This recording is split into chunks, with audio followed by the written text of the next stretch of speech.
네, 안녕하십니까. 의료 분야 데이터와 AI 기술 적용을 주제로 발표할 임준혁이라고 합니다. 다른 분들이 다룬 주제에 비해서 대단한 기술이 들어간 것은 아니다 보니까 조금 심심할 수는 있겠지만 의료 데이터의 특수성과 그리고 이에 익숙하지 않은 개발자분들께 미약하나마 도움되길 바라며 발표 시작해 보도록 하겠습니다. 저는 현재 아주대학교 의료원에서 의료 영상과 EMR 등을 이용한 AI 기반 CDSS 개발을 목적으로 연구 진행 중에 있습니다. AI 모델 개발 외에도 통계 기반 데이터 파이프라인 구축이나 DB 및 서버 관리까지 소소하게 다루고 있습니다. 먼저 개발자분들께 친숙하지 않을 수 있는 의료 데이터에 대해서 간략하게 소개하고 저희가 지금까지 개발한 데이터 파이프라인 그리고 AI 모델 그리고 마지막으로 그 서비스 방법 순서대로 발표를 진행해 보도록 하겠습니다. 개발자 입장에서 의료 데이터를 처음 다뤄보면 데이터별로 개성도 강하고 종류도 다양하고 전문성도 높으면서 데이터의 품질에 신뢰하기 어려운 경우까지 골머리를 썩을 일이 생각보다 많습니다. 저도 처음 의료 데이터를 다룰 때는 달라봤자 데이터고 명확한 피처만 존재한다면 모델이 알아서 잘 잡아내겠지 이렇게 생각하고 단순히 접근했다가 꽤 고생했던 적이 있었습니다.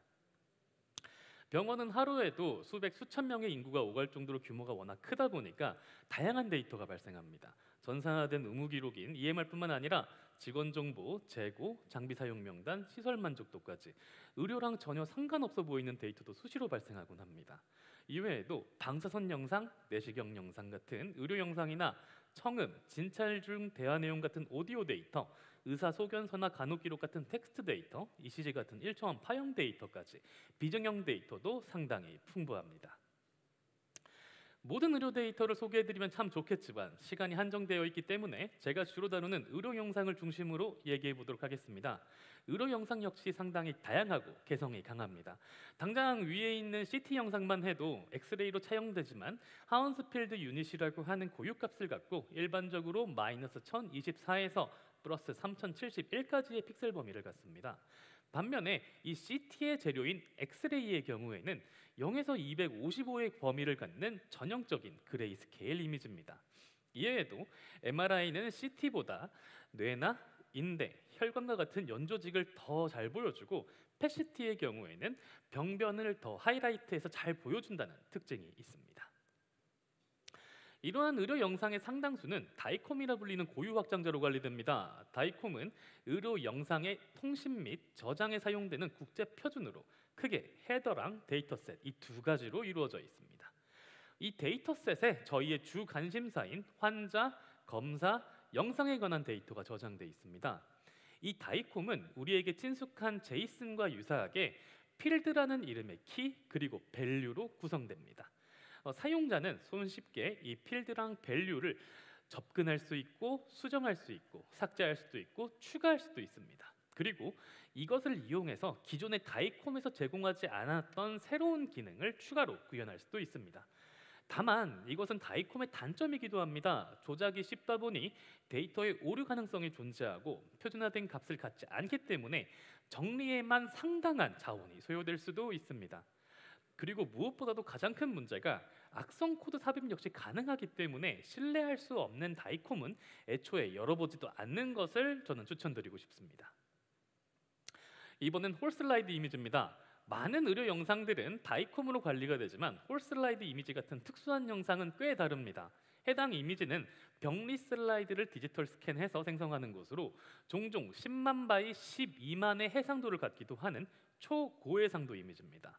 현재 제가 예제로 보여드리고 있는 이 릭섹션 이미지만 해도 40배 확대를 해야지만 저희의 주 관심사인 암세포 하나하나를 찾아낼 수 있고 워낙 고해상도라서 이미지 한 장에 기가바이트 단위를 넘어가기도 합니다. 때문에 각 업체들은 MRXS나 SVS, 로시티프 같은 고유 확장자로 파일을 생성하고 관리하며 각 확장자들은 이미지를 구성하는 패치의 모양이나 합성 방식 등이 다르기도 합니다. 저희는 앞서 소개했던 데이터들을 대규모로 구축하는 프로젝트를 진행한 적이 있었습니다. 정형 데이터랑 5종의 의료 영상, 다기관, 시계열을 고려해서 융합 데이터를 구축을 했고요. 제법 복잡도가 높은 데이터였습니다. 저희가 왜 이렇게 복잡한 데이터를 구축했는지 그리고 그 구축 과정 중에서 발생했던 문제랑 저희가 이걸 어떻게 해결했는지를 중심으로 얘기해 보도록 하겠습니다. 다른 분야도 그렇겠지만 의료 분야에서도 다기간 데이터 구축은 상당히 중요합니다. 병원의 특성, 인구 분포 등에 따라서 방문 환자층이 다를 수가 있고 희귀 질환이 연구 대상이라면 모수 자체가 작기 때문에 가능한 많은 병원의 데이터를 수집을 해야만 연구가 가능할 수 있습니다. 그리고 반대로 이제 흔한 질환이 연구 대상이라 할지라도 임상적 가치를 고려해서 연구 대상을 표적해 나가다 보면은 연구 대상이 생각보다 제외되는 게 많아져서 저는 애초에 다기간 데이터 구축을 통한 대용량 데이터를 가지고 시작을 하는 것을 추천드리고 싶습니다. 그리고 무엇보다도 데이터의 대표성 역시 중요합니다. 저희 연구실에서 주로 다루는 의료 영상은 여러 외부 요인에 따라서 동일한 모달리티가 완전히 다른 영상처럼 보이기도 합니다. 그리고 이 해결 방안의 가장 대표적인 방법이 바로 다기간 데이터 구축입니다. 물론 말은 쉽지만 굉장히 어렵습니다. 기관별로 데이터 생성 방식이나 관리 방식 등이 다르기 때문에 데이터 표준화에만 상당한 자원이 소요될 수 있고 일반적으로 생성되는 데이터가 특정 병원에는 아예 존재하지 않거나 전산화되어 있지 않을 수도 있습니다. 그리고 의료 데이터 하면 개인정보랑 보안 문제 이 두 가지를 빼놓을 수 없기도 합니다. 이러한 문제들을 모조리 다 해결한다 할지라도 IRB, DRB가 발목을 잡게 됩니다. IRB랑 DRB는 각 의료기관에서 독립된 기관으로 존재하기 때문에 기관별로 통과하는 시간도 크게 다를 수 있고 병원 A에서 통과된 논리가 병원 B에서는 전혀 통하지 않을 수도 있습니다. 의료 영상의 이질성을 조금만 더 자세히 짚고 넘어가도록 하겠습니다. 일반적으로 CV에서는 이미지는 조명, 각도, 거리 등에 따라서 영상 간 차이가 발생하기 때문에 통제된 환경에서 촬영되곤 하는 의료 영상에서는 차이가 없거나 아예 좀 적거나 이렇게 생각하기가 쉽습니다. 예시 이미지는 이제 서로 다른 4개의 의료기관으로부터 수집한 CBCT 이미지입니다. CBCT는 통제된 환경에서 촬영하고 조영제도 쓰이지 않기 때문에 영상의 차이가 적을 것이라고 저희가 판단하기 쉽지만 보시다시피 뼈나 내부 기관의 정보 차이가 발생하는 것을 볼 수 있습니다. 이번엔 앞선 예시보다 차이가 더 두드러지는 예시를 보여드리도록 하겠습니다. 위 6장의 슬라이드는 누가 보던 간에 차이가 너무 커서 서로 다른 모달리티라고 인식하기 쉽습니다만은 모두 동일한 MRI 이미지입니다. 그것도 한 환자로부터 촬영한 MRI 이미지로 환자, 부위, 영상을 촬영한 병원이 모두 다 동일함에도 불구하고 촬영 방식에 따라서 이 정도로 큰 차이를 보여주기도 합니다. 제가 앞서 보여드렸던 영상들은 저희 같은 개발자들이 사실 일반적으로 다뤄왔던 이미지들과 좀 많이 다른 특수한 영상이라고 볼 수 있기 때문에 이번엔 일반적인 RGB 이미지랑 동일한 성격을 갖는 내시경 이미지에 대해서 소개해 보겠습니다. 내시경 이미지 역시 일반적인 CV처럼 그 객체에 대한 조명, 각도, 거리의 영향을 받아서 차이가 발생합니다만 여기서 한 발자국 더 나아가서 장비에 따라서 새로운 피처가 추가될 수 있습니다. 위 샘플 이미지들만 보아도 관심 영역을 보여주는 그 형태의 차이나 문자가 등장한다거나 보조화면이 존재한다거나 이렇게 영상 간 다른 피처가 등장할 수 있습니다. 이러한 사항들을 고려해서 의료 영상을 대상으로 한다면 반드시 다기간 데이터 구축을 하시는 것이 양질의 데이터 구축과 양질의 모델 개발의 필수라고 저는 얘기 드리고 싶습니다. 저희는 2022년 니아 인공지능 학습용 데이터 구축 사업을 주간 기간으로 분원 포함 13개, 총 7개 상급 종합병원과 함께 3종의 융합 데이터 구축을 진행했던 적이 있습니다. 무려 300명이 넘는 인원이 참여한 대규모 데이터 구축 프로젝트로 현재는 저희가 구축한 이 모든 데이터들이 AI 허브를 통해서 국내 모든 사람들이 접근 가능하게 개방되어 있는 상태입니다. 저희는 폐암, 림프종, 방사선 치료 이 3가지를 주제로 한 번에 3개의 데이터셋을 구축했습니다. 과거 의료 데이터 구축 과제의 경우에는 특정 주제에 대해서 한 시점 한 가지 데이터 종만 수집하는 경우가 많다 보니까 손실되는 정보가 상당히 많았습니다. 저희는 치료 과정 중 생성되는 임상지표, 조직병리, 유전체 검사 같은 정형화 가능한 데이터랑 CT, PET, CBCT, 홀슬라이드와 같은 치료 과정 중 발생하는 영상들을 수집해 정보의 손실을 가능한 줄이고자 했습니다. 특히나 치료 기간 중 변해가는 환자의 내부 정보도 상당히 중요한 정보이기 때문에 저희는 치료 기간 동안 촬영된 여러 시점의 비침습적으로 촬영된 의료 영상까지 수집해 시간 정보까지 반영된 데이터를 구축했습니다. 저희는 사실 과거에 5개 상급 종합병원에 구강 내시경 이미지 구축까지를 진행했던 적이 있어서 이번에도 그렇게 크게 어렵지 않겠지 이렇게 생각을 하고 착수를 했습니다만 뚜껑을 열어보니 그때랑은 사정이 많이 달랐습니다. 서로 다른 데이터셋 3가지를 다기관, 시계열, 멀티모달리티, 표준화, 익명화 이 모든 것들을 고려해서 반년 만에 구축을 완료해야 했고 최초 수집된 원시 데이터의 10%만 해도 다이콤 8만 2천만 장 불필요한 대상을 제거하고 나니까 약 200만 장도 남지 않을 정도로 데이터의 규모도 크고 노이즈도 컸습니다. 이렇게 복잡도가 높으면서 무겁고 정의하기 힘든 노이즈 많은 데이터들을 전통적인 데이터 구축 방식으로 접근하는 것은 사실 불가능했습니다.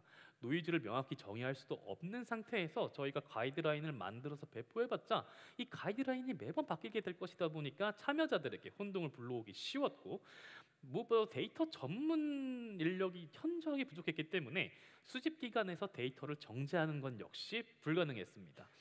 그리고 데이터가 워낙 복잡하다 보니까 이 과제를 참여하는 인력들의 이해도가 낮아져서 분명히 저희가 일은 많이 했는데 진척이 전혀 없는 악순환이 반복됐습니다. 그래서 저희는 차라리 팍스에서 데이터를 덤프로 내려받고 노이즈가 훼손되지 않은 원시 데이터 그 자체에서 오류 패턴들을 분석해서 자동화된 데이터 파이프라인을 개발하는 것이 이 상태에서 최선의 해결책이라 판단하고 다음 7가지 고려사항을 반영한 데이터 파이프라인을 개발했습니다. 데이터 파이프라인을 소개하기에 앞서 각 의료기관에서 데이터 수집이 어떻게 이루어지는지 먼저 얘기해 보도록 하겠습니다. 먼저 각 의료기관에서는 전문의분들께서 초기 명단을 작성하고 환자별 치료기간을 정의합니다. 데이터 수집자들은 그 기간 내에 원내 팍스 그리고 각 과에 있는 데이터베이스, 전산화되어 있지 않은 이미지들을 탐색해서 데이터가 존재하는지를 판단합니다. 만약 데이터가 존재한다고 하면은 그 대상들을 2차 명단으로 정의하고 데이터 수집자들은 이 대상들에 한해서 EMR과 진료 기록을 탐색을 해가지고 관심 데이터들을 추출하고 본 구축 과제에서 정의했던 가이드라인에 맞게 표준화된 정형 데이터를 생성합니다. 위 과정을 거쳐서 생성된 데이터들은 가상 아이디를 부여해서 주관기관으로 전달되고 이 상태가 바로 저희가 개발한 데이터 파이프라인 관점에서 원시 데이터에 해당한다라고 할 수 있습니다. 이것이 저희가 개발한 데이터 파이프라인을 최대한 단순화시킨 순서도입니다. 이렇게 저희 주관기관에 전달된 모든 원시 데이터들은 이 데이터 파이프라인을 통해서 정제, 가공, 검수되어서 발주기관이 요구하는 구조로 AI 허브를 통해 최종 개방됩니다. 제가 여기서 말씀드렸던 정제는 수집 범위를 벗어나는 데이터를 제거하는 과정이고 가공은 각 데이터셋별로 협의된 사항에 맞게 어노테이션하는 절차입니다. 마지막으로 검수는 사람의 눈을 거쳐서 개인정보 같은 수집 범위를 벗어나는 데이터들이 정상적으로 제거됐는지 확인하는 과정입니다.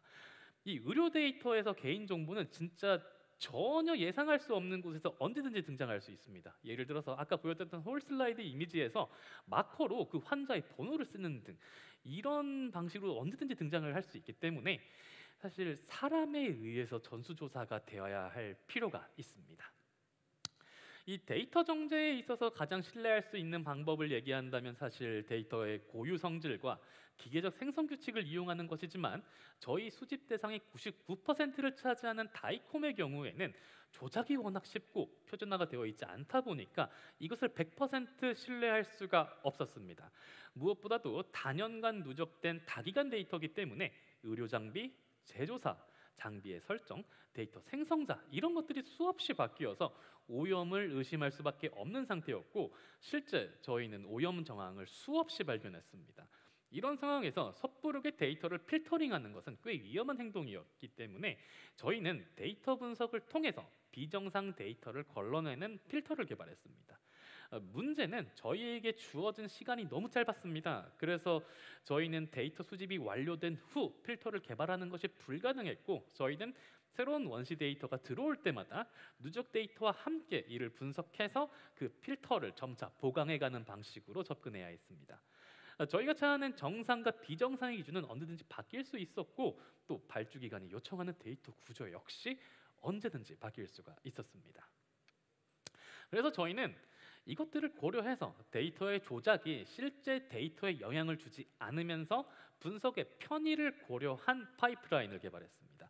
지금 파란색으로 표시되고 있는 Second Check and Create DB, Slow and Deep Scan이 바로 해당 부분인데요. 여러 데이터 분석가가 매번 분석 때마다 자신이 필요한 데이터들을 읽어오는 것은 사실 상당한 자원 낭비입니다. 저희는 이들을 한 번만 읽어드려가지고 데이터베이스를 구축을 했고, 이 DB를 기반으로 데이터 분석을 하는 방향으로 불필요한 자원 낭비를 최소화했습니다. 특정 시점 기준으로 이미지 정보가 존재하고 파일이 정상적으로 읽히며 누락 파일이 없다는 것이 확인된 초기 데이터를 저희는 하나의 원천 데이터 집합으로 정의하고, 이 집합에서 관심 데이터들을 추출해서 다이콤 하나당 하나의 도큐멘트들을 생성했습니다. 이 시점부터 데이터 분석가들은 자신이 필요로 하는 데이터만 검색하는 것이 가능해졌고, 가설의 설정과 그 검정에만 모든 에너지를 쏟아부을 수 있었습니다. 저희가 이렇게 찾아낸 패턴들은 필터로 개발됐고, 그 필터의 신뢰성과 유기성을 고려해서 필터의 적용 순서를 정의했습니다. 하지만 이 필터를 바이패스로 적용하는 것만큼은 최대한 피했습니다. 아무리 신뢰성 있는 필터를 개발한다 할지라도 그 필터에 대한 발레는 언제든지 존재할 수가 있고, 그리고 만약 데이터의 근본적인 오류가 존재한다면 이 필터 자체가 무의미해지기 때문입니다. 그래서 저희는 이 필터를 개발함과 동시에 그 발레를 탐색하는 프로세스를 개발을 했고, 이 두 가지를 동시에 적용했습니다. 저희가 그 필터를 적용한 후 모니터링을 했었을 때 필터링된 데이터에 문제가 없다는 것이 판단되면 저희가 가상으로 생성한 데이터 구조대로 실제 데이터를 생성해서 지금 파란색으로 표기된 Final Check AI 모델 with Human Part에서 검수를 진행했습니다. 사실 수천만 장에 달하는 데이터를 검수자들에게 전적으로 맡기는 것은 검수자에게 부담과 그 검수의 신뢰성에 부정적인 영향을 줄 수밖에 없기 때문에 저희는 검수자의 태스크 단순화와 업무 부하 감소에 초점을 맞췄습니다. 그리고 이 프로젝트를 진행하던 중에 개발을 했던 3D CBCT 내 관심장기 분류 모델을 이용해서 어노테이션의 목표인 관심장기가 위치한 대표 슬라이드만 추출하고, 비정상적인 추론값의 분포를 이용해서 비정상 이미지들을 모델을 기반으로 제거하기도 했습니다. 그리고 수집 대상만을 대상으로 하는 닫힌 데이터였고, 약간의 보조 기능을 덧붙임으로써 이제 베타 오류를 0에 가깝게 최소화할 수도 있었기 때문에 이 도구의 신뢰성 검정에 많은 시간이 소요되지 않기도 했습니다. 제가 앞장에서 소개해드렸던 이 세컨드 체크 앤드 크리에이트 DB 이 파트는 사실 다이콤의 메타데이터에 초점을 맡은 알고리즘이었기 때문에 영상 내부에 있는 피처까지는 사실 고려하지 못했습니다. 그래서 저희는 이를 좀 보완하기 위해서 검수자들이 오로지 영상 안에 개인 정보가 있는지 여기에 대한 탐색을 초점을 맞추도록 했습니다. 그리고 3D 의료 영상은 두경부 정보가 존재하는 경우에 이걸 이용해서 어렵지 않게 그 환자의 얼굴을 복원할 수 있기 때문에 그 두경부 슬라이드의 중요성에 따라서 두경부 전체 슬라이드 중에서 두경부 슬라이드만 제거를 해버리거나 아니면 모든 슬라이드의 외곽에 노이즈를 부여해서 익명화했습니다. 저희가 개발한 데이터 파이프라인은 프로세스 전반에 긍정적인 영향을 줬습니다. 프로세스가 뚜렷해지다 보니까 업무 분장, 이해도 이런 것들이 전반적으로 긍정적으로 바뀌었고, 진척률 계산이 쉬워지다 보니까 수치 기반의 의사결정이 가능했습니다. 무엇보다도 어노테이션에 큰 도움이 됐습니다. 어노테이션은 시간과 자원을 많이 소모하기 때문에 한 번 진행한 업무를 수정하는 것은 사실 불가능에 가깝습니다. 때문에 어노테이션은 사전 작업은 신중하고 빠르게 이루어져야 됩니다. 저희는 데이터의 정체와 신뢰성이 확보되는 시점을 특정할 수 있었기 때문에 이를 기반으로 어노테이션 할 수 있었습니다. 그리고 데이터 관련 인력의 업무 부담도 많이 줄어들었습니다. 앞서 말씀드렸듯이 인력이 워낙 부족하다 보니까 이들에 대한 업무 부하를 최대한 줄이는 것 역시 중요했는데요. 데이터 로딩 시간이 눈에 줄어들었고, 원본의 별도의 조작을 가하지 않기 때문에 데이터 분석가가 실수를 하더라도 언제든지 쉽게 원하는 위치로 복원을 할 수 있었기 때문입니다. 저희는 파이프라인 개발 외에도 의료 데이터를 이용해서 다양한 시도를 하곤 합니다. 이번 파트에서는 저희가 개발했던 AI 모델 중 가시적인 성과를 낸 몇몇 모델을 소개해드리도록 하겠습니다. 개발자 입장에서 의료 데이터를 이용한 AI 모델 개발은 사실 쉽지 않은 문제입니다. 데이터는 굉장히 작고 오염되어 있을 수 있고 세분화되어 있고 전문성마저 높습니다. 무엇보다도 가장 큰 문제는 저희의 주요 관심사이자 파트너인 의료진의 호의적인 돈과 관심을 얻는 것이 정말 어렵습니다. 저도 이 일을 계속 하다 보니까 그 의료진의 심정도 이해가 가는데요. 기술적으로 우수한 기법이라고 할지라도 임상적인 가치가 전혀 없는 경우가 생각보다 많습니다. 그리고 의료진의 업무 부하를 줄여줄 것이다, 이걸 기대하고 저희가 제시한 기술이 되려 의료진의 업무 과부하를 불러일으키는 경우가 생각보다 많다 보니까 저희가 열심히 개발했던 모델들을 임상 현장에 무료로 배포한다 할지라도 의료진이 이것들을 사용하지 않는 경우가 심심치 않게 발생하곤 합니다. 일례로 AI가 등장하면서 영상의학과가 소멸할 것이다, 이런 이야기가 있었지만 현재 영상의학과는 어노테이션 그리고 모델의 신뢰성을 평가하느라 되려 더 일이 늘어난 상황이기도 합니다. 그래서 저희는 이를 잘 조율해서 기술적으로 가치가 있으면서 임상적으로도 의료진에게 유의미한 도움을 줄 수 있는 도구를 개발하는 것을 목적으로 하고 있습니다. 해당 모델은 2022년 저희 연구실에서 사이언티픽 레포츠에 게재한 딥러닝 기반의 분류 모델로 구강 내시경 이미지를 이용해서 악성 종양과 그 여제팝을 분류하는 것을 목적으로 개발한 모델입니다. 구강암은 조기 진단만 한다면 사실 큰 어려움 없이 완치가 가능하지만 치료 시기를 놓친다면 재발이나 전이가 빨라서 예후도 나쁘고 외과적 절제술을 이용한 종양 제거 과정 중에서 두경부 전반에 회복 불가능한 손상을 일으켜서 환자의 삶의 질을 크게 떨어뜨릴 수도 있습니다. 그러나 2020년 기준으로 국내 전체 암 발생자 약 24만 8천 명 중에서 구강암 환자가 고작 2,400명도 되지 않을 정도로 워낙 희귀한 암종이다 보니까 1차, 2초 의료기관에서 단순 구내암으로 오인하는 사례도 종종 발생하곤 합니다. 그래서 저희는 5개 상급 종합병원으로부터 구축한 구강 내시경 이미지 중에서 구강암에서 단일 부위 중 가장 큰 비중을 차지하는 혀 이미지만을 대상으로 연구를 진행했습니다. 해당 모델은 인터널, 익스터널 밸리데이션 모두에서 구강암 분류 성능이 존재할 것으로 기대되는 성능을 보여주었고, 특히나 의료 분야에서는 베타 오류가 상당히 민감한 주제입니다. 이 베타 오류랑 관련된 센시티비티나 F1 스코어 이 모두에서도 긍정적인 모습을 보여줬습니다. 이렇게 모델의 절대적인 성능이 높게 나온다 할지라도 그 효용성을 따지기 위해서는 상대적인 비교가 필수입니다. 위 그래프와 표는 저희가 개발한 모델을 전문의와 일반이랑 비교한 결과입니다. 보다시피 모델의 추론 성능은 사실 전문의에는 미치지 못하지만 일본의보다는 더 높은 성능을 보여주는 걸 볼 수 있습니다. 일치도 측면에서도 전문의와 신뢰 구간 0.95에서 상당한 수준의 일치도를 보여줬고, 여기서 저희는 일반의를 보조할 수 있는 가능성을 봤습니다. 저희는 현재 해당 모델보다 더 고도화된 모델을 개발하고 있고, 단순하게 성능 향상에만 초점을 맞추는 것이 아니라 사용자에게 새로운 인사이트를 줄 수 있는 방향으로 현재 모델을 개발하고 있습니다. 오래지 않아서 재미있는 소식을 들려드릴 수 있을 것 같습니다. 저희는 구강암 이미지랑 EMR을 동시에 입력해서 재발과 방사선 치료 후 발생하는 구내염 중증도 예측을 하는 모델 역시 탐색적으로 한번 개발을 해본 적도 있습니다. 다만 접근 가능한 데이터에 한계가 있었기 때문에 아주대병원의 데이터밖에 사용하지 못해서 과적하게 발생하긴 했지만 저희가 생각하는 패턴이 존재한다는 것은 확인할 수 있었습니다. 이를 통해서 후속 연구의 방향 역시 구체적으로 설정할 수 있었습니다. 해당 모델은 이제 1차 연구가 현재 완료된 치료 목적으로 방사선 치료를 실시한 초기 후두암 환자의 재발 이후 예측 모델입니다. 의료 분야에서 자주 사용되는 생존 분석과 딥러닝을 결합한 모델로 방사선 치료 과정 중 촬영한 6개 시점의 3D CBCT랑 EMR 데이터를 이용한 생존 함수를 추론했습니다. 생존마들을 평가하는 대표적인 매트릭이 바로 C인덱스 브라이어 스코어가 있는데, 이 관점에서도 모델이 성공적으로 패턴을 찾아내는 모습을 보였으며 현 상태만으로도 사실 연구 종료가 가능하긴 합니다만 임상적 가치를 고려했었을 때 보다 더 고도화할 수 있는 여지가 열려 있어서 현재는 후속 연구를 준비 중에 있습니다.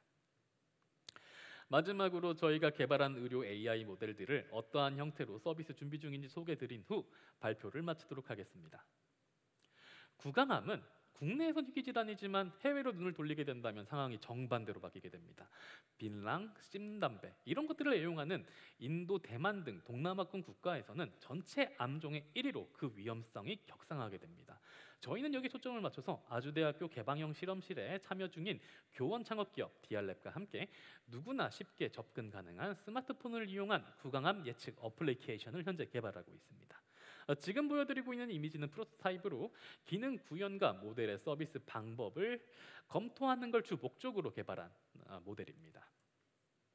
현재는 실제 서비스까지 목적으로 해서 암 환자의 전주기 관리에 초점을 맞춰서 현재 개발을 하고 있습니다. 암 환자는 주로 고령층에 분포하다 보니까 타이핑을 기피하는 경향이 있습니다. 그래서 저희는 클릭 기반의 챗봇 알고리즘으로 환자 상태 같은 각종 정보를 보다 쉽게 수집할 수 있도록 했습니다. 또 환자들은 자신이 질환이 의심되는 상태인 것을 알고 있음에도 불구하고 공포감이나 바쁜 일상으로 인해 병원에 방문하는 시간을 지연시켜서 질병을 키우는 경우도 종종 있습니다.